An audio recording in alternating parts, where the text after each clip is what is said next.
Andar na naman si Romualdez. Yung mga ganitong complaint na ipinapile na walang batayan ay para bang pinailang para lang mangharas o abala ng isang individual. Yan, ang legal counsel na Attorney Francesca. Alam nyo kasi, etong mga kay former Senator Bong Revilla, puro hearsay din. Walang maipakitang ebidensya at wala talagang ebidensya.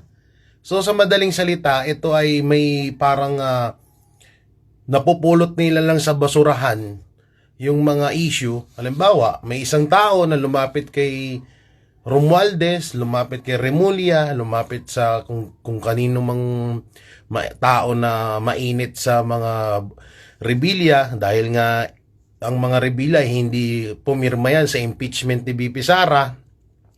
So pinaniwalaan nila agad yun. So sa madaling salita, lahat ng paratang kay Senator Revilla ay isang katang-isip lang. Hearsay, sabi-sabi. So paano kami maniniwala? Ang gusto namin na imbestigahan si Romualdez, hindi si Bong Revilla.